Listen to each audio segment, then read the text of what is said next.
Hey friends, Paulie Walnuts here, and I'd like to thank everybody for tuning in to today's episode. But before we get started with the show, I'd like to take this moment to thank our gracious sponsors, because without them, Paulie on the pod could not happen. So we'd like to give a big shout out and thanks to Maddox Decks. That's MADACTS-DECKS. It's owned and operated by Dalton Maddox, a local skateboarder here in North Florida who custom shapes skateboards. 100% Canadian hard rock maple. They're all I've been riding lately. In my opinion, best damn decks you can buy. You can hit him up on Instagram at mad_ax_decks. Put in your order today to get that holiday gift for that special someone. And we'd also like to give a huge shout out to Lawn Chair. Now, what is Lawn Chair, you ask? Is it a company? Is it a brand? Maybe a movement. Is it all of the above, or is it none of the above? No one's quite sure. All we know is it's coming to a lawn near you, and you should beware the chair because they got a lot of dope things on the horizon. Once again, we'd like to give a huge shout out to our sponsors. Thank you guys for tuning in, and here we go.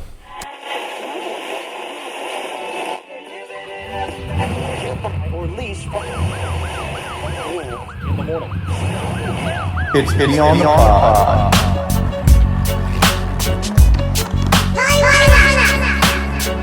You're listening to Beyond the Pod.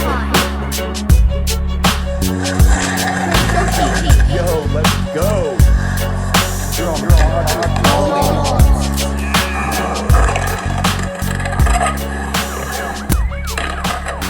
You're listening to Beyond the Pod. Hey guys, Paulie back at you here with a bunch of events we got going on around town here in Jacksonville, Florida. Starting with December 10th, we got Jimmy Buffett coming to town. December 13th, we got 85 South at the ViStar Veterans Memorial Arena. December 14th, we got the Festival of Lights 5K in San Marco. December 18th, we got Lindsey Sterling at the Times Union Center. The 22nd, we've got the Isley Brothers at the Times Union. The 30th, we got comedian Jim Gaffigan at the ViStar Veterans Memorial Arena. On December 31st, of course, we have the Gator Bowl at TIAA Bank Field. And as far as our last four games for the Jaguars, we've got on the 8th, the Chargers are playing here in Jacksonville. On the 15th, Jacksonville goes to Oakland. Those are both 4:05 p.m. kickoffs. On the 22nd, Jacksonville plays at Atlanta. And on the 29th, the last game of the regular season, the Indianapolis Colts are here in Duval to face off against your Jacksonville Jaguars at 1 p.m. Super stoked on the guests that we have today. I got my really good friend, Rooks. He's going to check in with us. We're going to talk about the state of the Jaguars organization at this point, as well as touch on a couple other NFL scores from last weekend and through the week. I've got a buddy, Walker Andrews. He's a young kid from Jacksonville, Florida, who's a videographer and a film student. He owns Caprice Cinema, and he's a local skateboarder. We've got my buddy Dalton Maddox. He's also one of the first supporters of the podcast. He owns Maddox Decks, and we're just going to check in with him and talk about skateboarding here in Florida as well as everywhere and everything he has going on. And finally, we got my paisan from New Jersey, Mikey the Florist Fiore, and we're going to talk about Martin Scorsese's Netflix film, The Irishman. It's a 3.5-hour epic, and if you like mob movies and if you've ever wondered what happened to Jimmy Hoffa, this follows one of the conspiracies based off of what a gentleman who was connected with the mob confessed on his deathbed. Whether or not it's true or not, that still remains to be seen.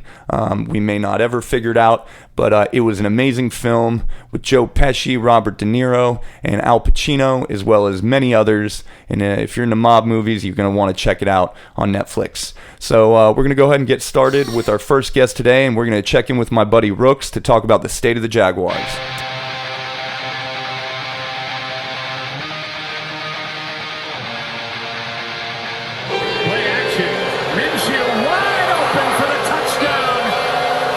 For this end zone, Sharp, he's got it, touchdown, what a throw. Pass is caught, and honestly, the tight end who had the touchdown in the game, and he fights for going for it on fourth down didn't work. Minshew downfield, and the pass is caught by DJ Chark. Pass is caught, Collins. Nice move, first down. Minshew to Fournette over the backfield. forced by the Jacksonville defense, though. We keep pushing each other like this. We keep loving each other like this. We keep going out and battling like this. I promise you, bro. I promise you, bro. It's the top and we ain't stopping. And we ain't stopping.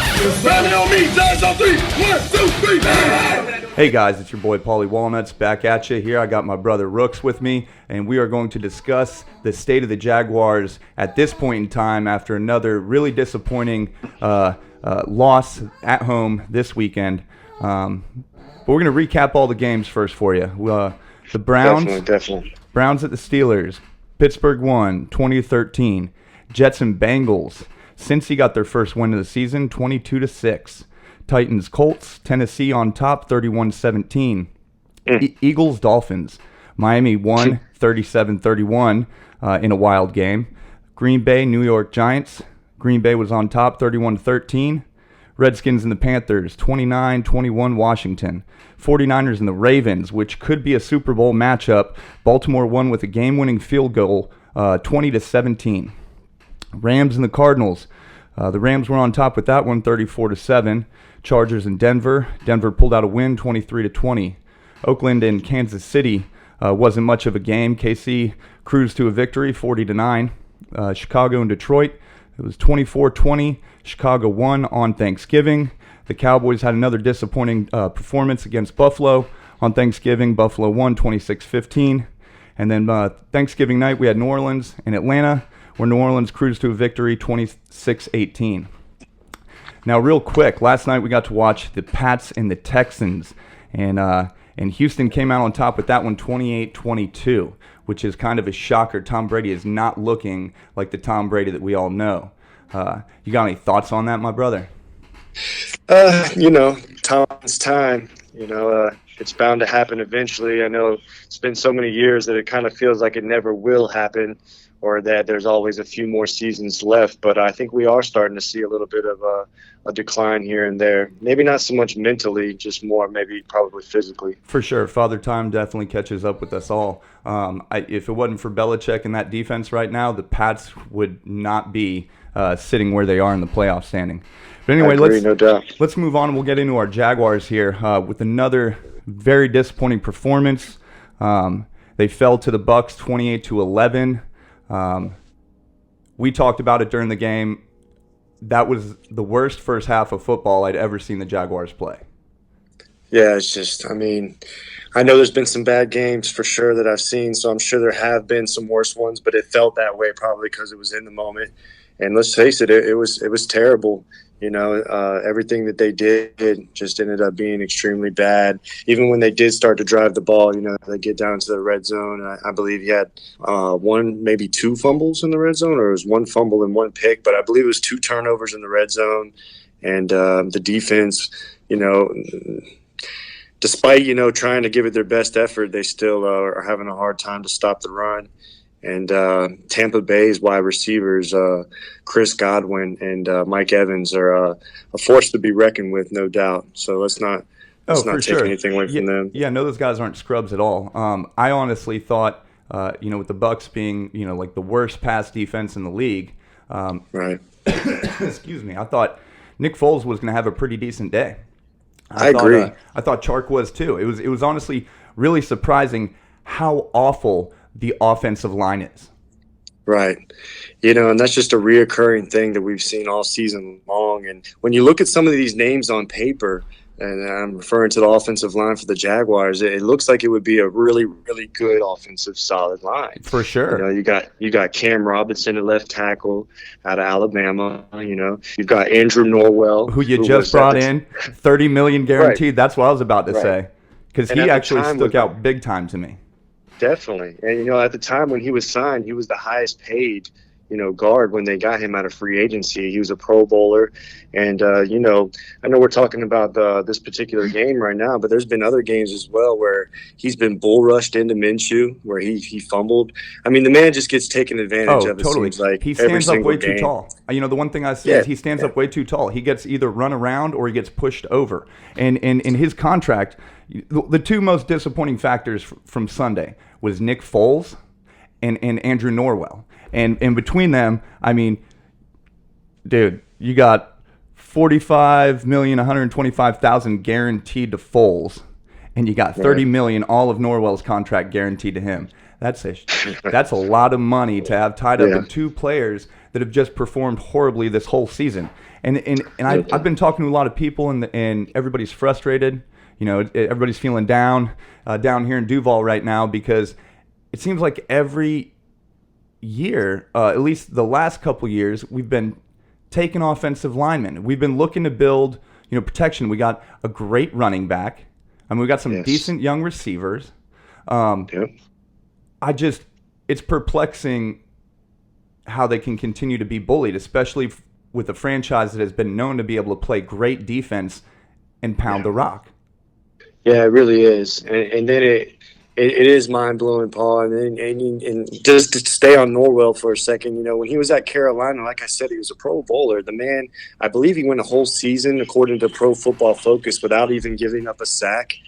And him personally, they keep track of that. Wow. And I just don't see how you can go. I mean, I know there's blocking schemes and stuff like that, but just from a pure physical standpoint, I don't see how he's gotten to the point to where he's at now, how he's regressed so much. And it is frustrating as a fan base. It really is because, it all starts in the trenches. We know that totally. On the defensive side, on the offensive side. If you can't win the trenches, 9 times out of 10, you can't win. So, it's a major part of the game right now that for the average fan, I believe gets overlooked because, we want to see the passes. We want to see the big runs. For sure. We want to see the turnovers. But at the end of the day, you got to win down in the mud and in the trenches. For sure. I totally agree. And another thing, other than, we were talking about, the past couple of years, just the disappointment from the offensive line, has been the penalties. And actually, Norwell had a bunch on Sunday. Yeah. But, look at the penalty differential here. Bucks, 8 penalties for 44 yards. Jags, 16 for 125. You're not going to win ball games with 100 yards or 100-plus yards in penalties. It's just not going to happen this point in the NFL. Yep, turnovers and penalties for sure. It's almost impossible to win games like that. And what do you think it is that makes the Jaguars one of the highest penalized teams in the league? Is it coaching? I'm not really sure, but I'm glad you bring up coaching because we talked about this as well, and I definitely wanted to bring this up. Excuse me again. Doug Marrone. I was never big on him. I understand having to name an interim coach when they fired Bradley. Right. I didn't like keeping him around after that. I feel like beating my Steelers twice in 1 year earned him an opportunity, especially in the playoffs. Knocked him out of the playoffs. Right. That was a good team that year, and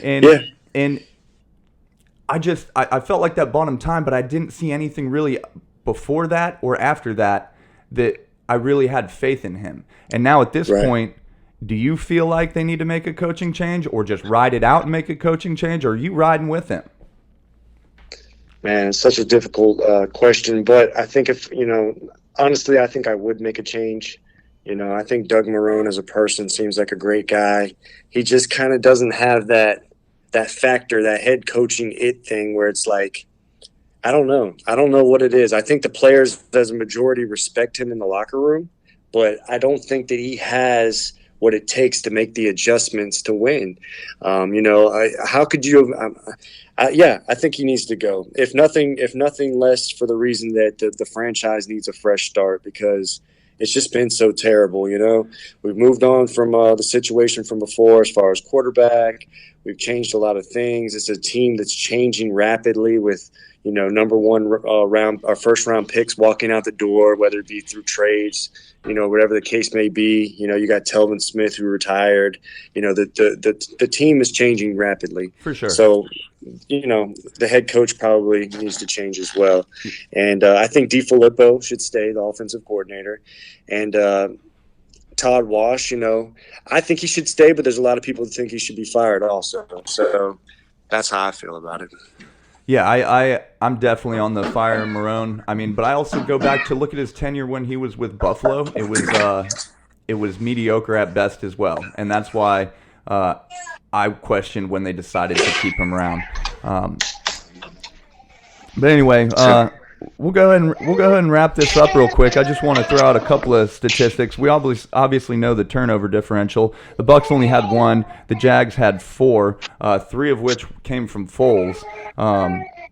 Gardner Minshew was 16 of 27, 147 yards, averaged 5.4 yards, and he had 1 interception. Now, the interception did hit D.D. Westbrook like right in the face. Like that should have been caught. I don't view that on GM2 at all. And Foles was 7 of 14 for 93 yards and a half, averaging 6.6 yards, but 2 fumbles and an interception. And I believe were those on consecutive drives, if I'm remembering correctly? Or did they get a chance to punt it away in between there? But was it what? I feel like those turnovers were really, really close to each other. Yeah, no, they were. No matter where they occurred on the field, they were traumatic to the game, and I think that was very obvious when Minshew came in because he did have the 1 turnover in the end zone, but they went for it on 4th down twice in that possession. The one where they converted. And then I think on the other one was in the end zone when, the penalty flag was thrown. And, the turnovers, like you were saying about penalties, just can't win with those type of things going on. And it's sad because, like I was saying about Coach Marone, Nick Foles has a lot of respect of the players. And he's also, seems like a really genuine and great dude. But at the end of the day, he's just not performing. For sure. So, and this is a league where, you can't have performances like this, especially with the money you got coming to you. But, no knock to the guy at all. Last couple stats, Dede had 5 catches for 60 yards, 1 touchdown. Chark, 2 receptions for 47 yards. So the whole game was just horrible all the way around. But Minshew will be starting again this weekend. Minshew Mania back in full resurgence. I'm all in on this kid, to be honest with you. He came in with no expectation to do anything, and he's actually dazzled me every time. If they can give him a little bit of protection, he's proven that he can win. I mean, how you feeling? I think he's very special. Even my girl is really high on him, and she's always joking with me and stuff, saying that he should never been took out. And he can read the defenses really well. He can come to the line. He can immediately see what's going on. He can read the safety.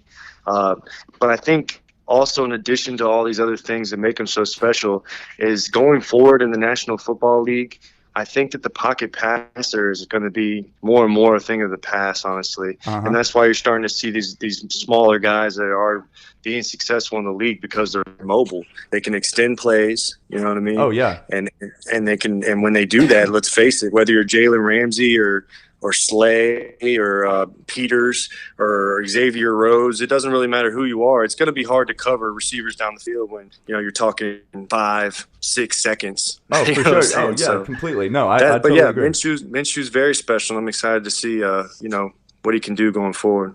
All right, and one last thing. What do you think they do with Foles? They try to trade him? I mean, it's kind of hard to trade him now at this point, but yeah, that's the $50 million question, guaranteed. I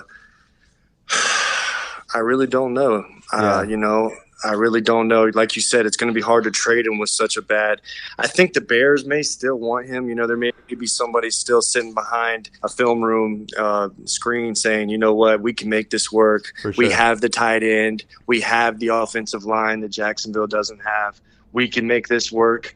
But as far as Jacksonville, I think, for now, for the rest of the season, you keep them as your backup.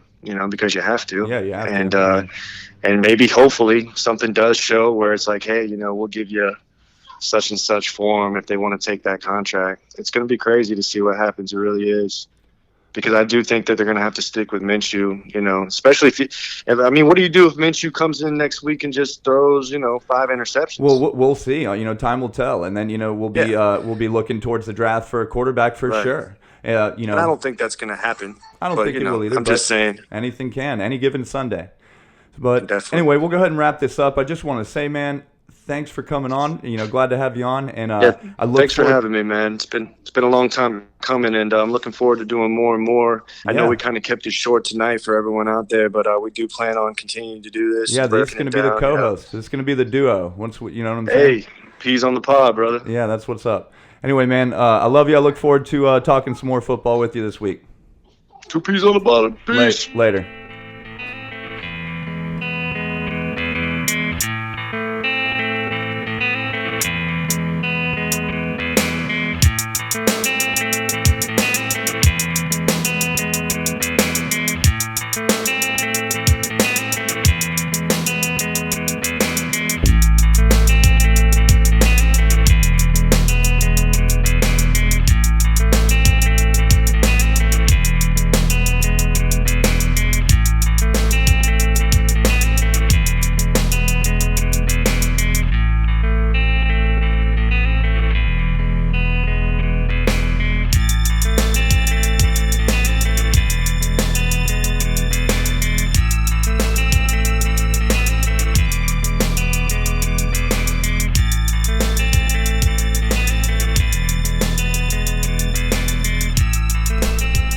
Hey everybody, it's your boy Paulie, and I'm super stoked to have my guest that I have today. Kid here from Jacksonville, Florida, local skateboarder, also way into film production. I've been super stoked on everything he has going on, from his short films and his music videos and projects that he's been working on. His name is Walker Andrews, and it is a pleasure to have him on. How you doing, Walker? Hello, Paul. I'm great. How are you? I'm doing great, man. That's great. Stoked to have you on. Thank you for having me. I'm glad to be a part of this. Yeah, man. I appreciate you bringing a shirt by for me, dude. I can't wait. Oh, yeah, of course. Definitely gonna rock it. So now that everybody knows who you are, tell everybody a little bit about yourself. How old are you? I'm an 18-year-old filmmaker, artist from Jacksonville, and I own a company called Capri Cinema. Capri Cinema. I love that you want to get into that right off the bat, because I love it. The logo, especially the CC, the closed caption, that is super original. Did you come up with that yourself? I did come up with it myself. I was looking for a logo that anyone could look at it, and I wanted to adopt something similar to how Virgil Abloh adopted just stripes from a Google image. Oh, nice. It was just a transparent JPEG, and when someone looked at it on a t-shirt, they just knew it was Off-White or Pyrex. But really, I just wanted to find a strong logo where someone looks at it and they're like, oh, that's Capri Cinema. That's not a closed caption logo. Yeah, for sure. But what I think is super cool is like just the placement in it, because a lot of old videos, like, I mean, that's when it first popped on. I'd be like, Capri, you know what I mean? And I love in all your videos, excuse me, because it's unmistakable. Mm-hmm. You know what I mean? Once you correlate the two, like, right off the bat that this is a Walker Andrews Capri Cinema project. I appreciate you noticed that. Yeah, man. So let me ask you, what got you into film? What got me into film? Or like with anyone who has that, like a tool, it's always been there. Just the camera laying around. My sister and I, cousin and I are making like skits or friends. Really just skits, like as a kid. As a kid, yeah. Mm-hmm. Yeah, I used to do stuff like that too. I remember actually, show you how much of a little nerd I was. Me and my neighborhood kids up in Pittsburgh, we put on this whole Lion King production. Yeah. Like right after the movie dropped. Yeah. And it was like almost, it was before there was a Broadway and all that, but it was our little block Broadway, if you will. That's great. Yeah, it was totally rad. So how long have you been doing video production now? I mean, would you say it kind of rooted when you were really young, or when did you really kind of seriously know that this is something you wanted to pursue? When I really started, like, studying, I'd say, probably like 12, like looking at skate videos, not really knowing what I was doing, like, I'm gonna go study this Ty Evans film. Right. But it was just like, wow, like, I like this. Like, I found it alluring. And just little things. I would study whatever, like the camera movement, or like, oh, he did a long lens from a roof, or oh, they went to a playground, or not playground, they went to a schoolyard at this time, and he set up a light here, and he skated around this picnic table to cut to right when the skater hits a tray flip or something. Just weird shit. Cool. And in seeing this, I was like, wow, like, I have friends, or I like skating. I have friends who skate. I'm going to go and try and imitate this. And that's where my friends and I started a thing called Trippy Dogs. And it's still on my YouTube from like 2013. Nice. Just edits of us like in the streets, or us at Kona. We're just having fun. That's rad. So super cool, I mean, that's very interesting that, at a young age you were noticing really the artistic kind of aspects of the filming in the skate videos, mm-hmm. because I know when I was that age watching skate videos, that was not what you know what I mean? And that's really cool hearing that perspective, that just kind of naturally was something you were drawn to. Yeah, I always found it weird whenever we would all my friends collectively watch a skate video, they would all see like, they would just see the skater, and I couldn't really see the skater. I always saw like the dude behind the camera, or I always Right. saw the camera. Right, yeah. That look, all like, just looking through the lens, if you will. That's super cool. So what would be, do you have a favorite skate video? Or could you like, if there's too many, then maybe a top 3? Top 3, I would say Pretty Sweet really shaped me. Pretty Sweet. Nice. Criteria for Failure by Matt Oystacher, who's a filmmaker here. Sick. Number 3.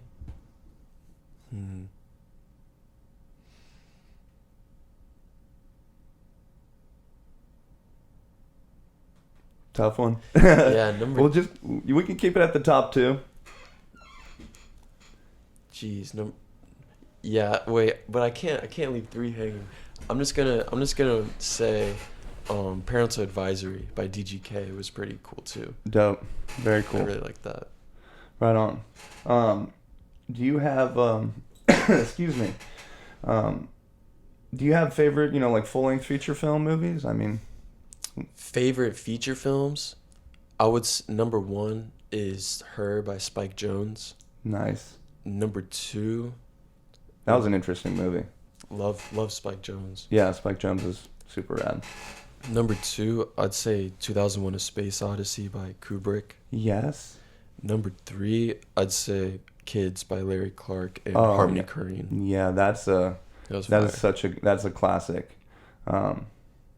Yeah, I remember I was young when that movie came out. Came The first out. time I saw it, yeah, I and I was imagine like, saying that. yeah, it was wild too. And then seeing like Harold Hunter basically play himself and stuff, it was like, R.I.P. Harold Hunter. Yeah. Rest in peace. Cool. So, what about favorite director or producer? And this could be skate videos too. Any film. Any film, I'm gonna say, or skate videos, I'm gonna say Ty Evans, William Strobeck, Matt Oystacher, just because he really influenced me. Music videos, I'd say Dave Myers, Right on. Jack Beggar, I think that's how you pronounce it.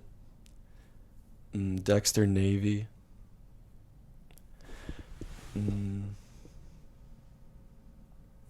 Geez, this is hard. This is a hard list. I know. Once you when you tap into something you're passionate about and you like so much, it's like, how do I narrow it down? And just talking, if I'm good at writing because you can sit and ponder, but talking, it's off rip. And then I'm just gonna move on. Okay, cool. We'll do that. Or feature. I'm just gonna move on to feature films. Yeah, let's do it. Feature films: Spike Jonze, Yeah. Kubrick, and I'm just moving on to the next question. This is hard. Cool, man. You're good, buddy. So let's get back to everything that you've accomplished. How many videos have you done? I have no idea. Not a lot. But yeah, I couldn't really give you a number. Yeah, I mean, how many music videos have you done now?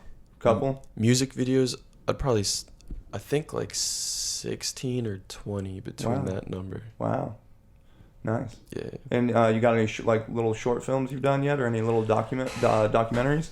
Documentaries and short films, probably I think 8, but it was 14 up to 16, and they were just for school. Right. Couple of them I was like, oh, I like this, or not like this, but I'm proud of this. But it was just in the moment. Yeah. But yeah, I definitely want to get back into those. Yeah, for sure. I would definitely be interested to see what you could do with that. And you went to DA here in Jacksonville? I did go to DA. Yeah, that's cool. You know who went to DA? Who's that? Cairo Foster. Actually, I did know that a long time ago. That's crazy, yeah. right? Yep, yeah. And I had a friend that I used to skate with back in the day. Jeff, and Cairo was his favorite. I remember we saw Cairo Foster at the Regency Square Mall a long time ago, and he wigged out. That's awesome. he fanboyed. All right, so do you have any aspirations to make a full-length feature film one day? I mean, how far do you want to take this? Yeah, just these past couple of months, these past 3 months, I've really been itching. Yeah, I want to make a feature film. I'm not just in, like I just don't want to force it. Like I want to wait until it comes to me, and I feel accomplished in like the music video world and whatever commercial world. And I want to jump into so many worlds in film, like fashion. I want to do more documentaries. Very cool. But yeah, feature film, I want to wait for it. Yeah, no, for sure. Hone the skills in and make all the networking, connections that you need in the industry and get it all. Just learn. I need to learn more. Yeah, for sure. And it's one thing I've, found out is you never stop learning. Never, just in life, just keep learning. Life is loving, learning, and experiencing things. All right, so we're gonna back up and we're gonna talk about skateboarding. Yeah, I like for a little skateboarding. bit. Yeah, I love skateboarding. That's where we first connected at Kona Skate Park. Yeah. So I'm gonna ask you some of the basic questions. How old were you when you started skating? I started skating, I don't know the age, whatever age you are when you're in 5th grade. I started skating in 5th grade. It's like 10, 11. Yeah. That's my daughter Lucy. Rad, what's your favorite trick? Favorite trick? I like nose manuals. Nose manuals. All right. Favorite skater? Favorite skater? I like Mark Johnson. Mark Johnson, yeah. All right, let's talk about favorite skate park, skate shop, and your favorite street spot here in Duval.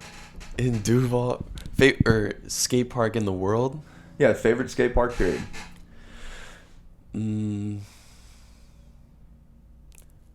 I had a lot of, whenever Lakeland like first opened, that was like the most fun day of my life. It was just, I liked Lakeland. Yeah, Lakeland's a dope park. Skate shop. Skate shop?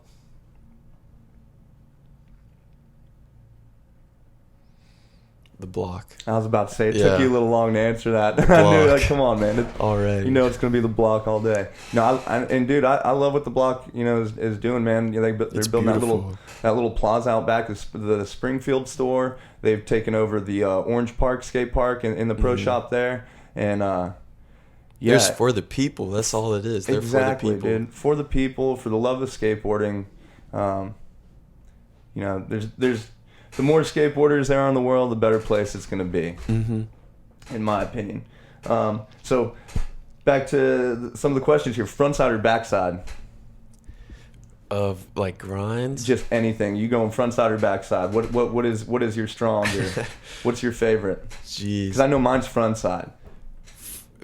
Backside on like transition stuff. Oh shit.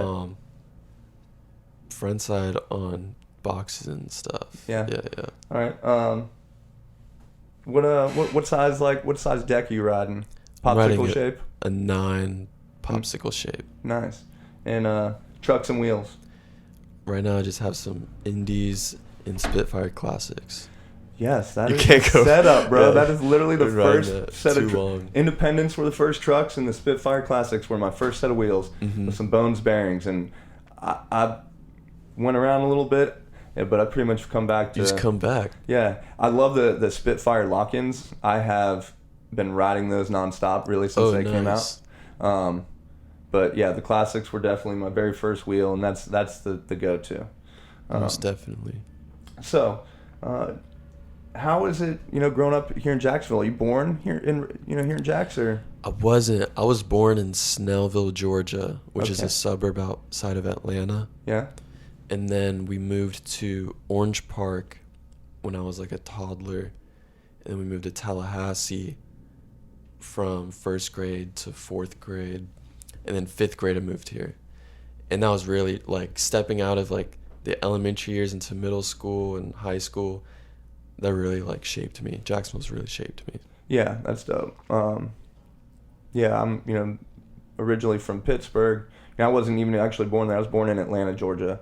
But oh, nice. My earliest memories, I moved to Pittsburgh really, really young, and then when I finally made it down to Jacksonville, I was like in 8th grade, and Pittsburgh will always be home. That was the first place it ever felt like home. But Jacksonville's my second home. I've been here like 20 years now. Like I moved back to Atlanta as an adult for a short time, and I moved to Mobile, Alabama for a short time. But Jacksonville is definitely the second home, and it definitely shaped me big time. For sure. I saw first time I saw skateboarding was, when I was a kid up in Pittsburgh. But the borough I lived in had cobblestone streets mainly. Ooh. So yeah, there's not really many places you can skate. There's a local lumber yard there that had an asphalt parking lot, and I saw these kids skating. And I remember being like, holy shit. Yeah, like, what is that? I want to do that. And then that was it, basically. My cousin's down in South Florida. He was a surfer, so he had a skateboard as well. It was actually a Jason Jesse Santa Cruz. And I remember pushing around on that. And he ended up giving it to me, but I never really got to ride it again because I had nowhere really to ride it back home. And so I don't even remember what happened to it. That's a tragedy. Yeah, I don't even remember what happened to that board. I think we left it or gave it to a kid when we moved, but made it down to Jacksonville, and I was in the neighborhood like 4 days, and the kids were like, we're going to Kona. And then that was, really my full-on introduction to the skateboarding culture and just Jacksonville and the skateboarding roots that we have here. Like, even when I was younger, we didn't have as many skate parks. We had a bunch of cool skate shops, and there was spots, and there's always been a very healthy skate scene here.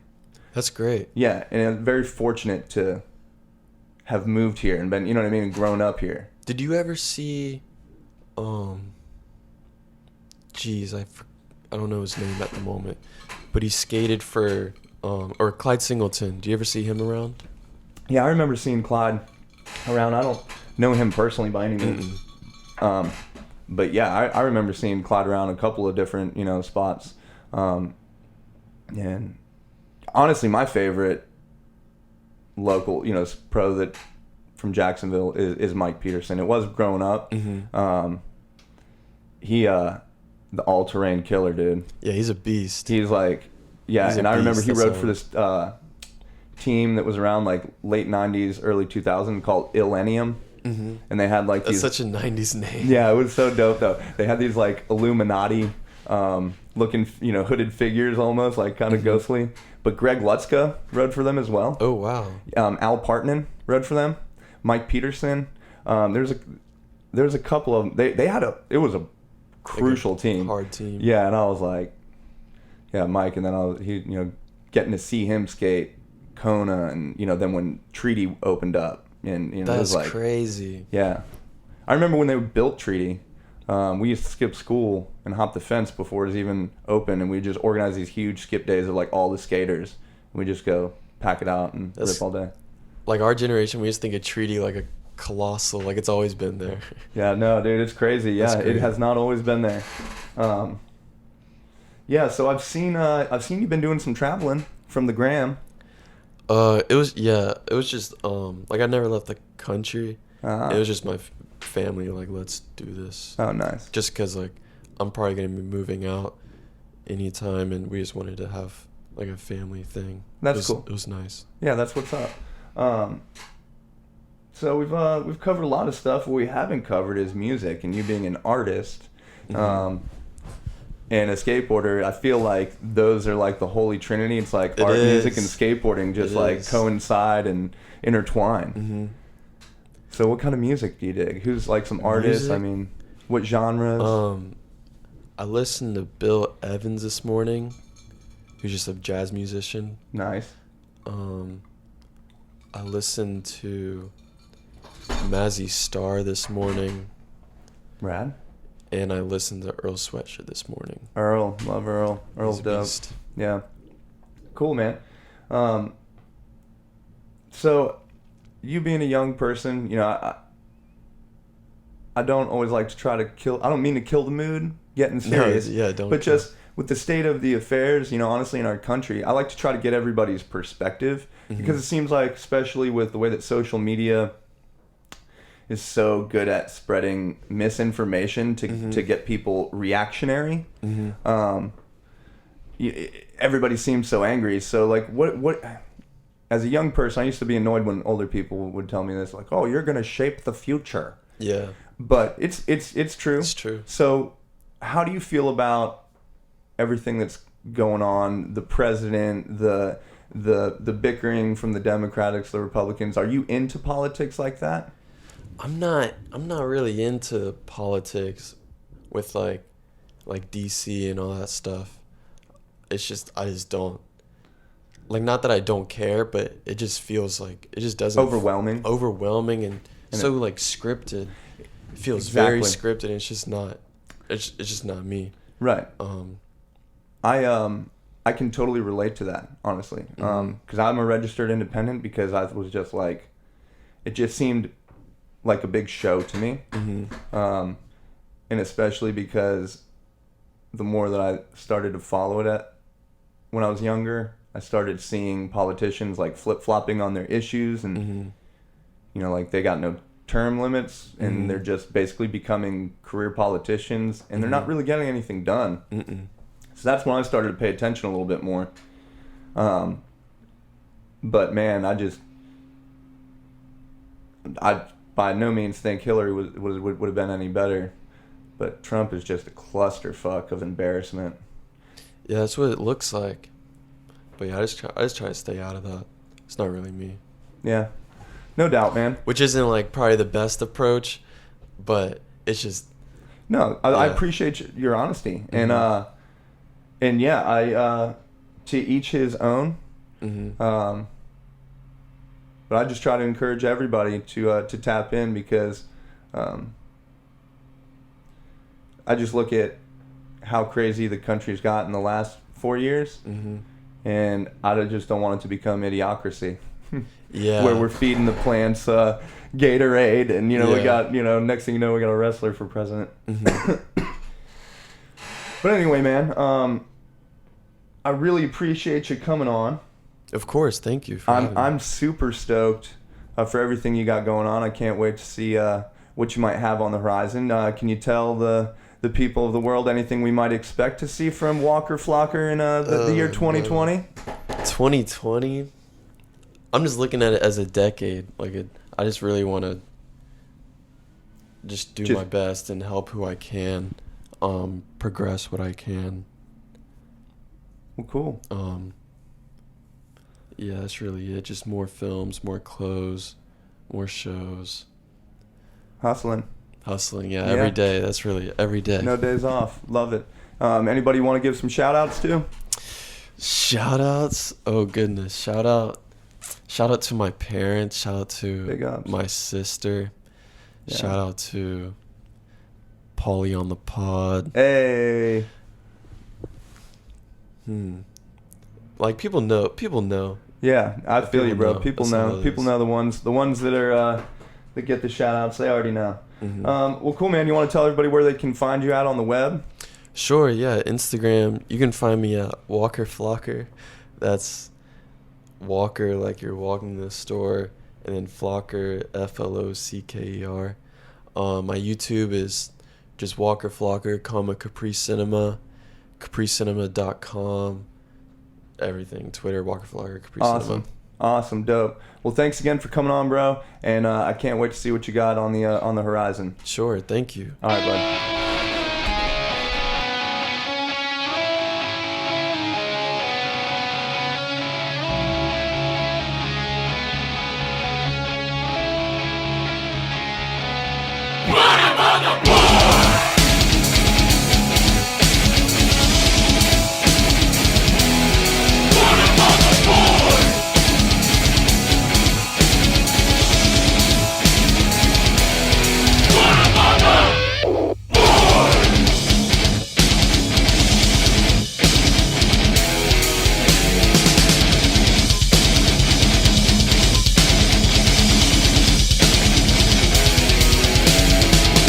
Hey guys, your boy Paulie Walnuts back at you with my paisan, Mikey the Florist Fiore. How you doing, brother?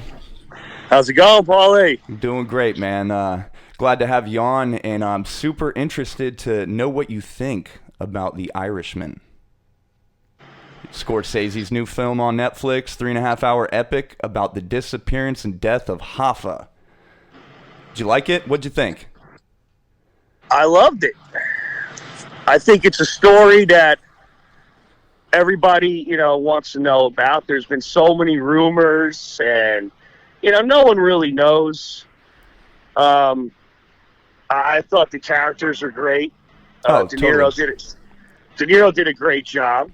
That the de-aging technology was a little weird at first. It was. And seeing him with the blue eyes was, like, trippy to me. Yes. I was like, what the fuck? That's what I was going to say. His eyes looked crazy. Yeah. I think they did the best job was Pesci with the face and everything. My God. He looked great. He did. I loved him. I thought he was the best. Russell he was Bufalino. Even have Harvey Keitel in there, you know what I mean? Yeah, dude, they had them all. And I loved Ray Romano. Yes, dude, that was the lawyer. That was so good. Hey, what about our boy Action though?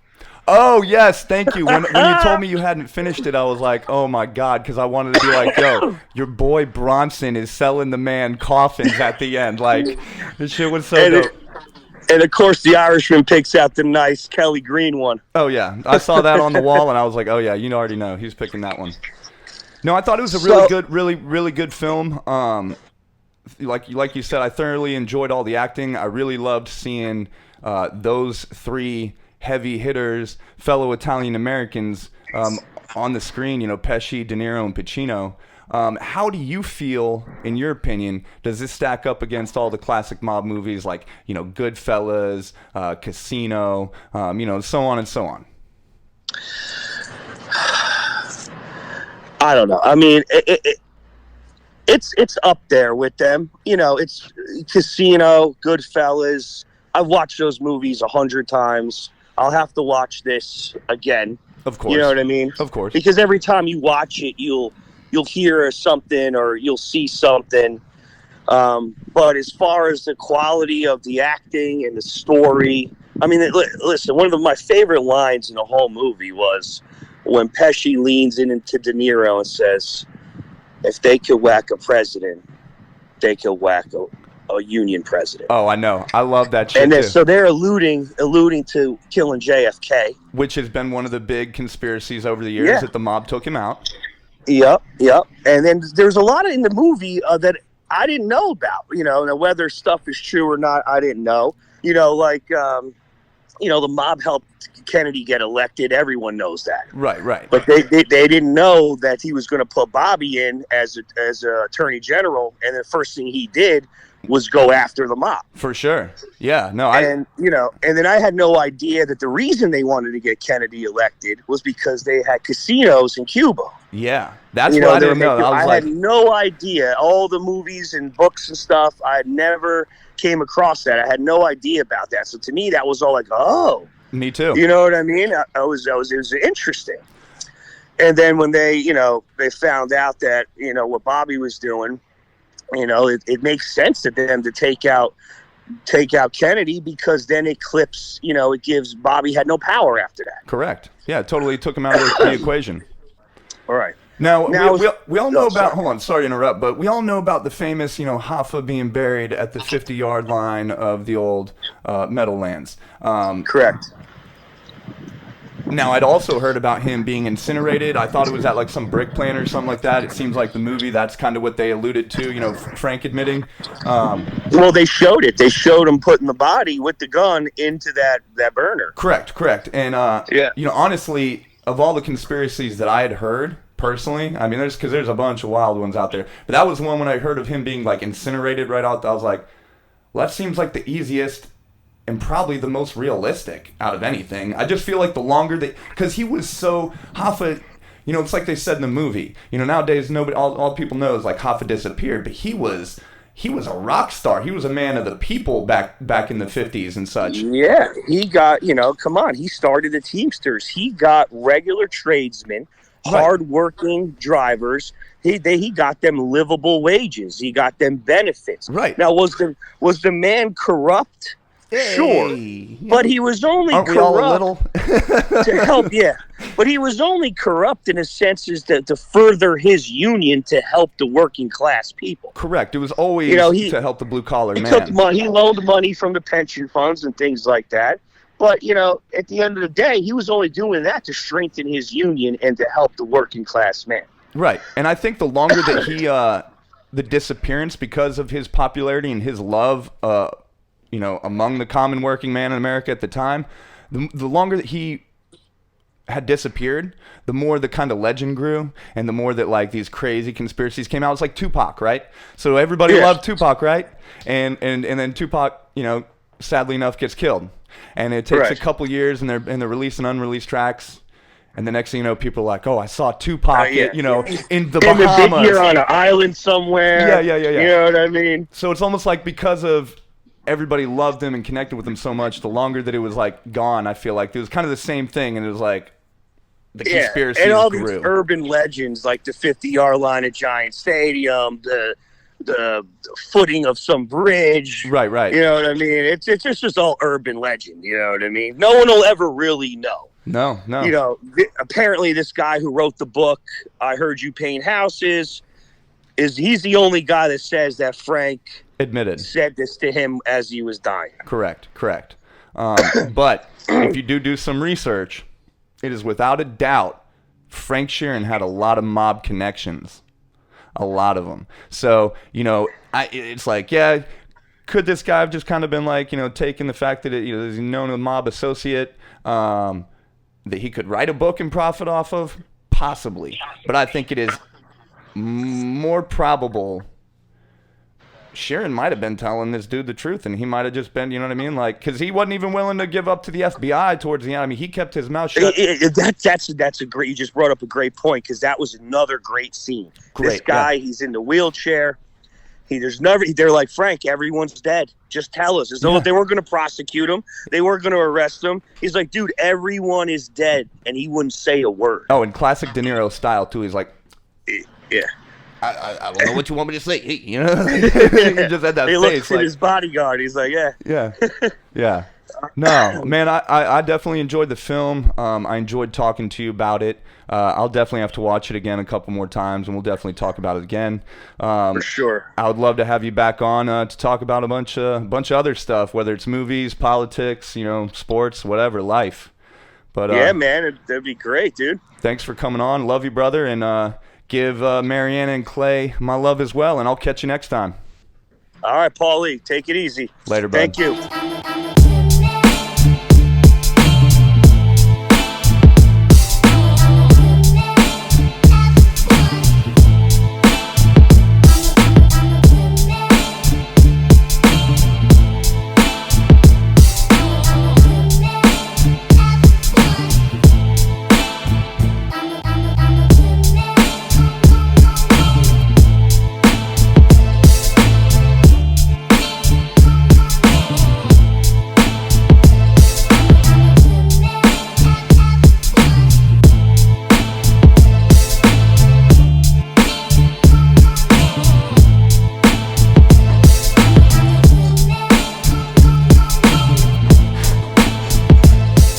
Hey guys, it's your boy Paulie Walnuts back at you with an awesome guest today. It's a good buddy of mine. I love skating with him.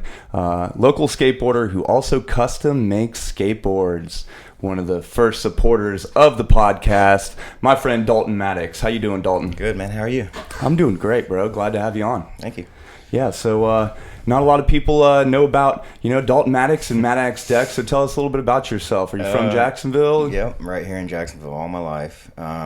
Grew up in a little town called Yulee. Yulee. Not a lot of people know about it. Oh, yeah. Yeah.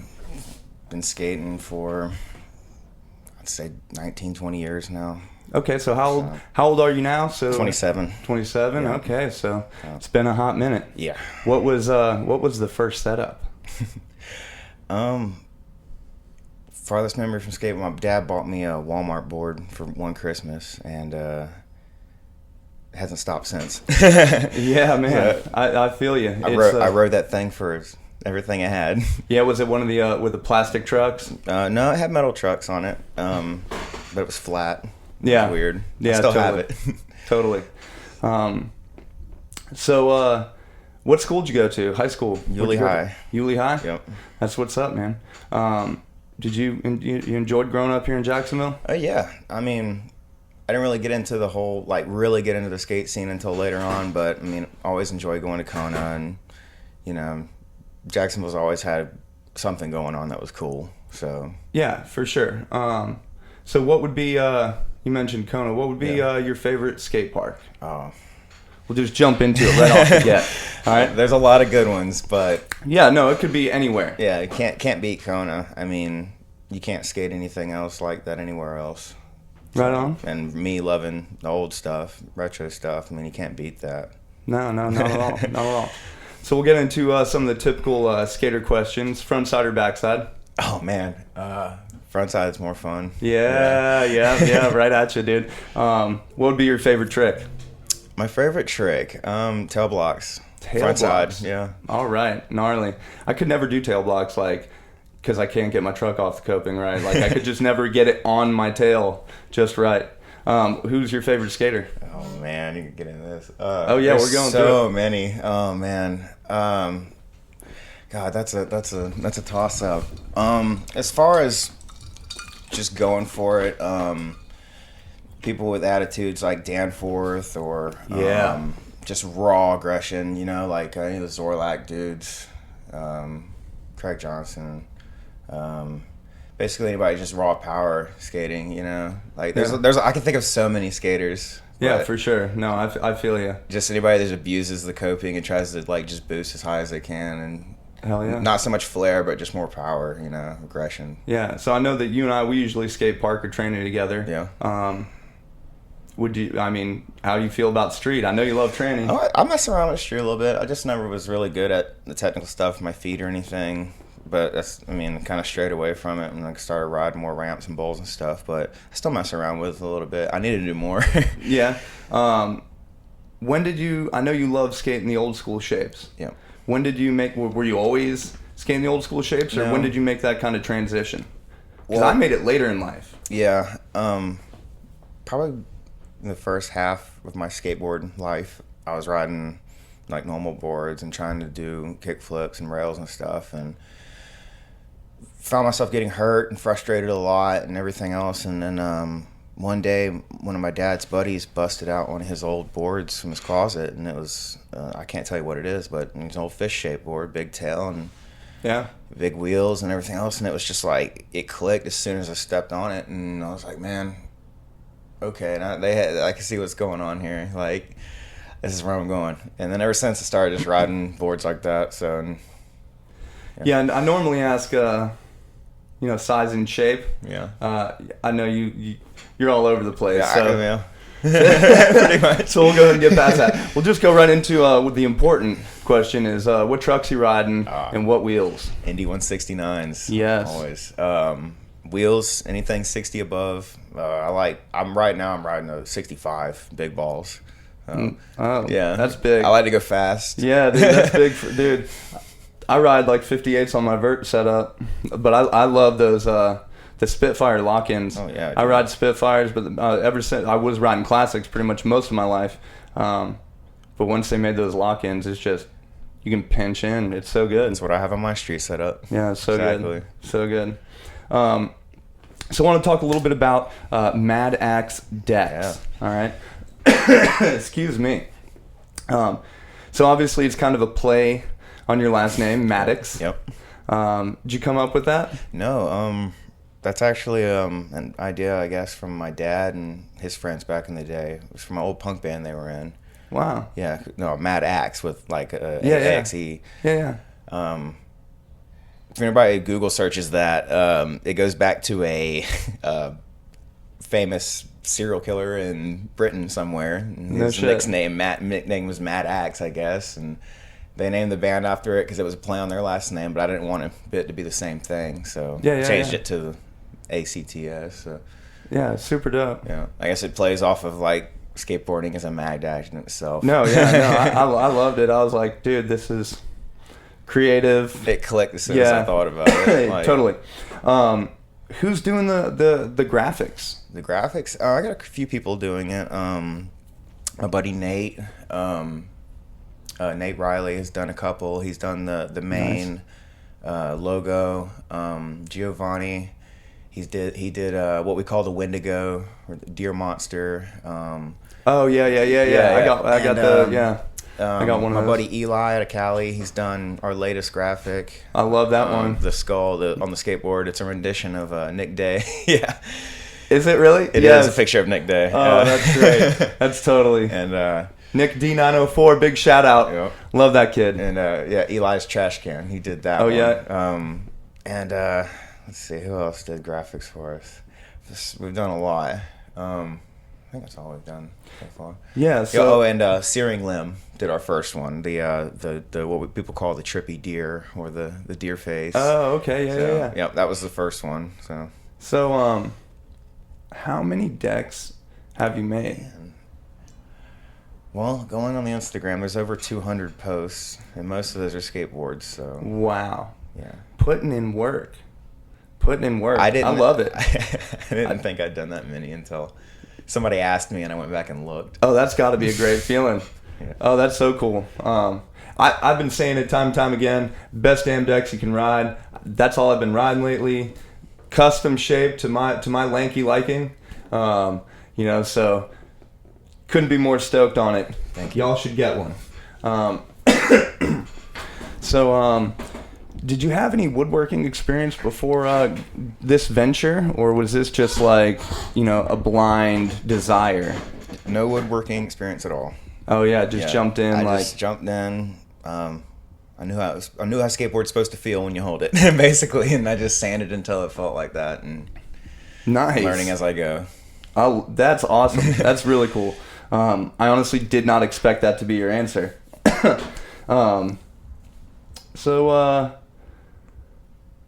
Let's see where we're at. Speaking of just a bunch of people that are riding your decks now. Okay, and how many you've made. We've already talked about that. Is there a prospect of a Maddox team in the future? Possibly, yes. We have supporters as of right now. It's what we just call them: supporters, friends, family. Yeah. Only the people that basically ride right now are like me and Nick. So fair enough.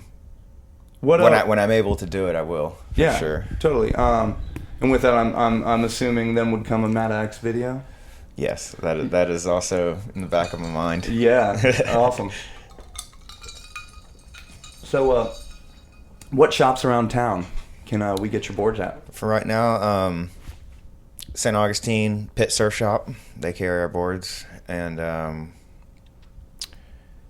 for right now, that's it.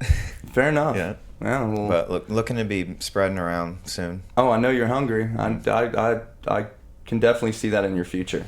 I also see you always, taking little weekend trips. You're definitely a weekend warrior, kind of getting out there, skating every spot that you can. I try. We got a lot of skate parks and spots in Florida. We do.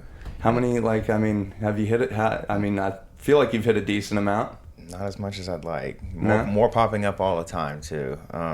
What's your favorite spot in Florida? Oh, man. God, there's so many. I really like the Bethune Bowl. Yeah. Daytona. Yep. I really like that pool. And I really like Eustis. Oh, I haven't been in the Eustis new Park. Yeah, they built a new park down there, and there's a sweet bowl there. So, and also, can't forget Saplands. Oh yes, okay, yeah, and I wanted to get into that big shout out to Germinate and Willie Beeman and Saplands, the Barn Bowl crew, and all them. Yep. I've been wanting to get over there for quite some time. It just always seems like the session nights and days are like when I'm always tied up being family man and other things going on. With what Willie's got going on with the whole Germinate thing, is there maybe a possibility of a Germinate Maddox collabo? We've talked about it. There's just a lot we've got going on each end. It's just finding time to get together to do it and stuff like that. But, I know that's right. But yeah, there's possibility of that.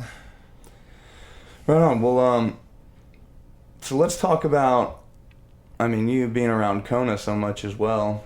Just like myself, you've been around some epic skateboarders and skateboarding in your life. Yeah. So, I mean, tell me some of the most, memorable moments in your skateboarding life. Tricks, spots, skaters. So much. Just being, like you said, being around Kona, man. Seeing, whenever Buck comes skates, he blows me away every time I see him skate. And, man, there's so many people around here that are so good. But one of the most memorable things I've probably ever seen at Kona, though, was a McTwist on the tombstone. I think it was Dalton Dern. No shit. Yeah. And I didn't think that could be done on that wall, but it was. No. And also, I got a shout out to Jake Wooten too, doing a frontside ollie. I was about to say, getting that cover. Oh my god, I saw that, and man, I was up in the like the little not really gazebo, but the birthday party hut above the freestyle, because Martin and Dave Duncan were up there. That's where like they were announcing from, and I just remember I was just kind of standing back in the corner watching it all go down. I was exhausted from just the whole weekend of festivities and preparation for it, and I just was like jaw dropped. Talk about something I never thought I would see on that wall was like a straight up and down, tweaked the nose down frontside ollie, sick. That and also just seeing Alba skate the pool. Oh 40th. yeah, that was just all the guys, Salba, Soy, everybody that was there. It was just surreal to see. Oh, it very much so. I think those few moments. Yeah, I was fortunate enough back in I don't remember what tour when I worked there as a teenager. Danny Way. Oh.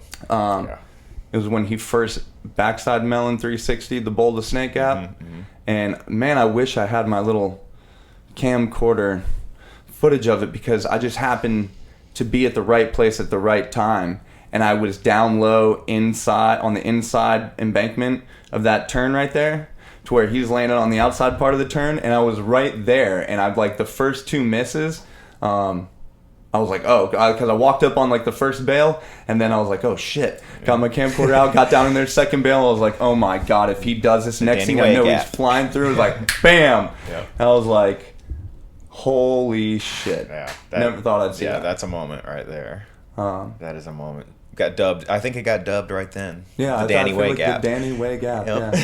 Yeah. I've jumped it on a bike, and that's scary. I couldn't imagine doing it on a skateboard. I've gotten close to clearing it on a skateboard, not nearly as high as anybody else. That has like really honestly done it, and no grab. Yeah. Just like hauling ass up the step up, and I can get a couple feet above, good up above the step up. But I just happened to like float this one, and there was like no headwind at that day. I almost feel like I had a tailwind on me because it just like floated, and I landed right like on the hump, like back wheels like right on the top. Yeah. It was like the ride into the rolling, and I was like, like 2 more feet, and I would have officially fully landed in the tranny. Yes. But you got it, man. Go back to it. You got it. That's a gnarly gap. That's a gnarly gap. Oh man, I know you've gotten trucks up on the tombstone. Backsmith, that's about it. Yeah. Or Armani, should I say? No. We'll be proper here. Yeah. Yep. Big props. Monty Noller, Floridian, shout out. Kona rider. Yeah. There's been so many.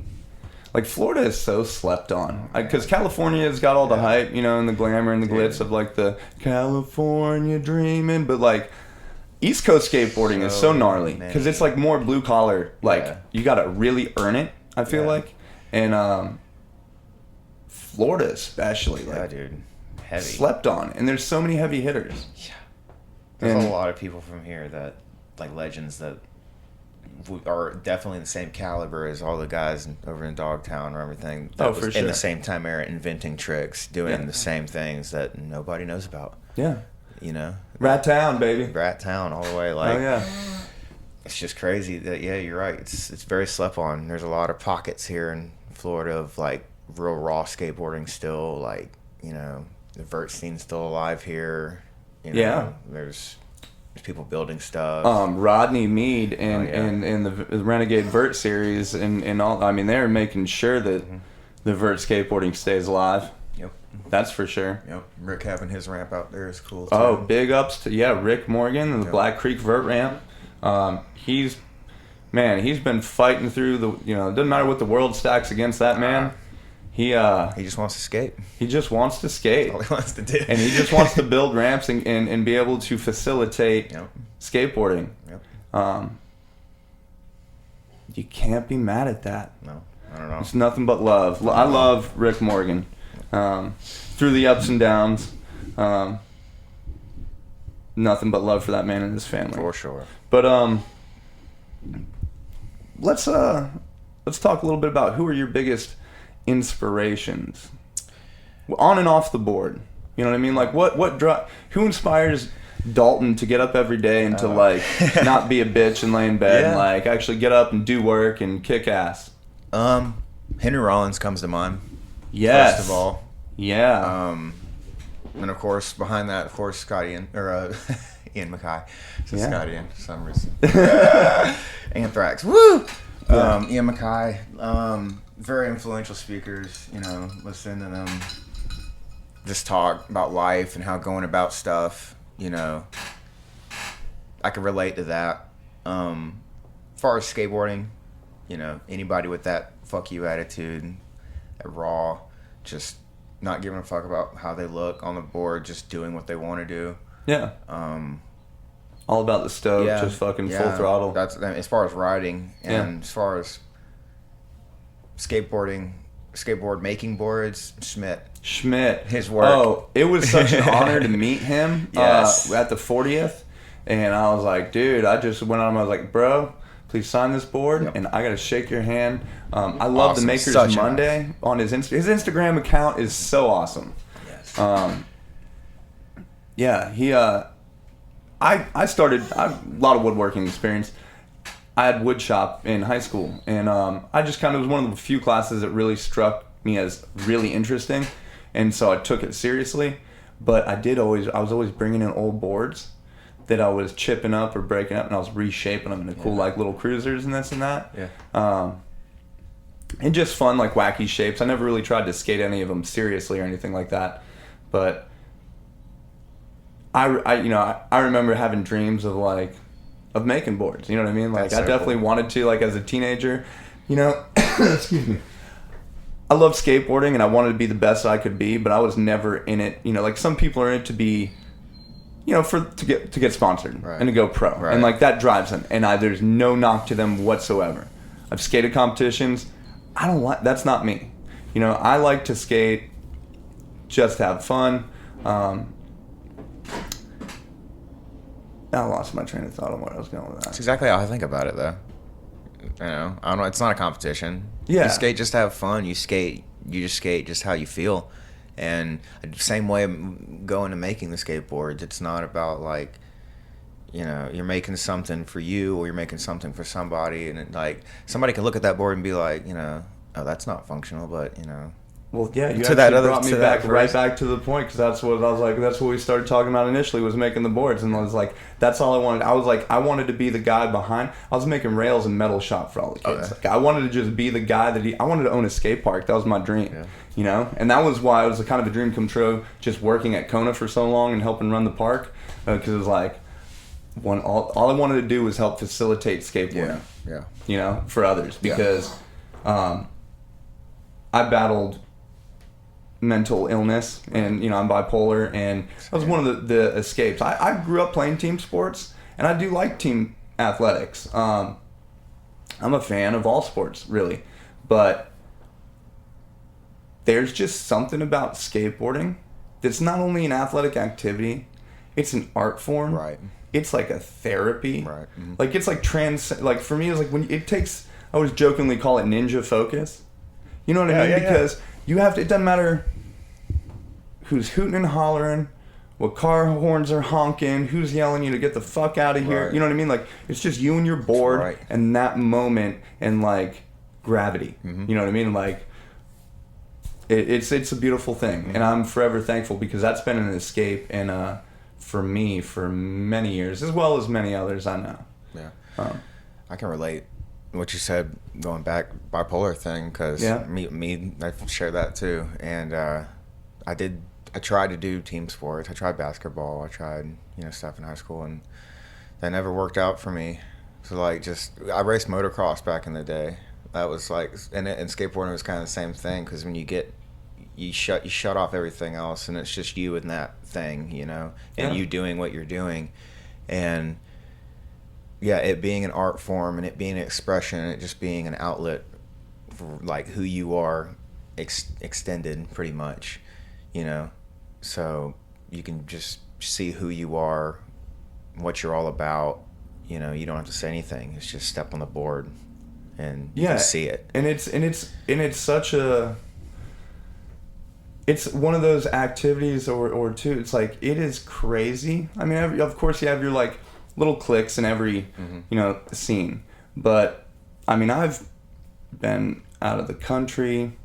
I've been, good many places in the United States, and it is like a brotherhood or sisterhood, unlike anything. It doesn't matter if you're, white, black, brown, gay, straight. Doesn't matter. Like if you get down, you could be a beginner. I mean, you could be a kid pushing Mongo, you know what I mean? Or you could be, a 55-year-old man just still like happy to be cruising, And it's like, for the most part, everybody, respects it. It's all about the fun. It's all about skating. I've made more friends through skateboarding, through anything else in my life. Me too. And more longtime friends and people that I want to be around. And skateboarding, like you said, man, it doesn't matter what you are, how you're doing it. It's all one thing. You're all doing the same thing. You all love the same thing, and like you said, you're doing something for like when you talking about working for Kona and doing something for the community, and like this Maddox thing, I never planned for it to be what it is. Right on. Like I made my own skateboard because I wanted to.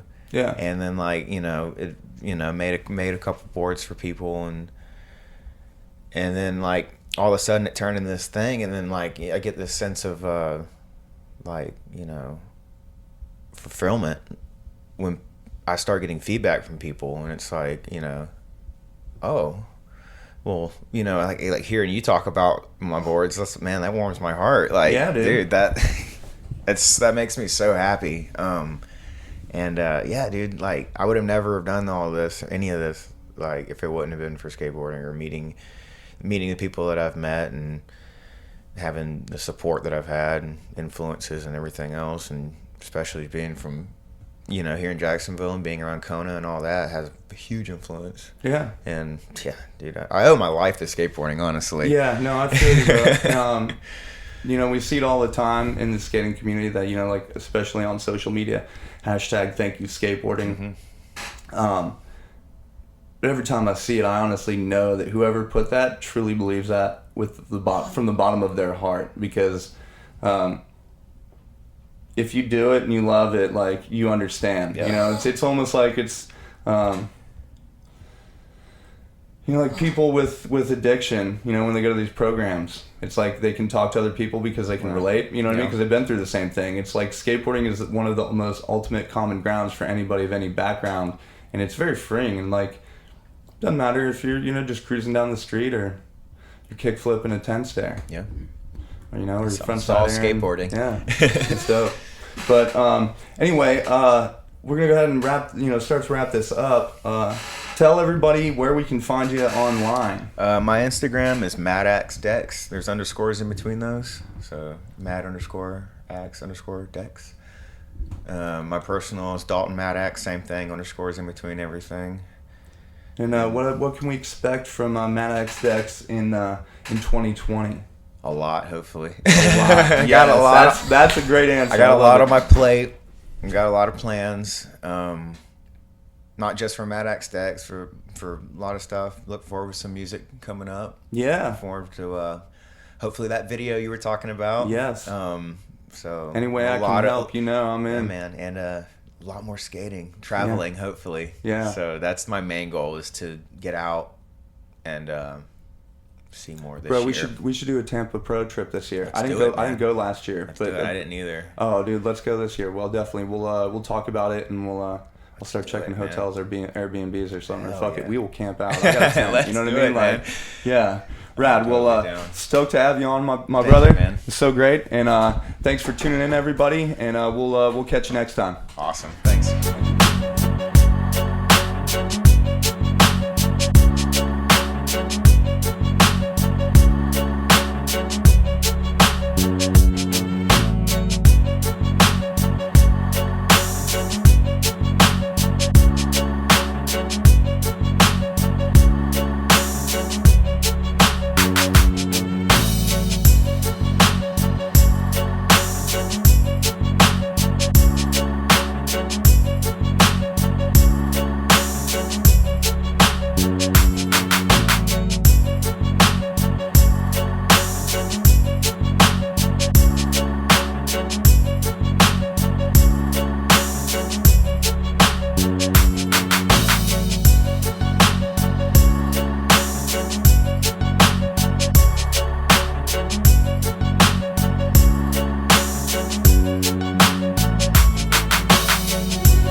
Say thanks again for tuning in, subscribing, and supporting the podcast and this adventure that we are embarking on together. I also want to give a big thanks and shout out to all of our guests today. I thought it was an awesome episode. I hope you guys enjoy it. And once again, mega shout out to our sponsors. Without them, this would not be possible. Maddox Decks and Lawn Chair. So look forward to our next week's episode. We're going to have some dope guests. If you guys have any questions for me, inquiries about events, or anything really at all, you can hit me up at paulieonthepod@gmail.com or paulieonthepod on Instagram. So look forward to hearing from you guys, and look forward to seeing you on the flip.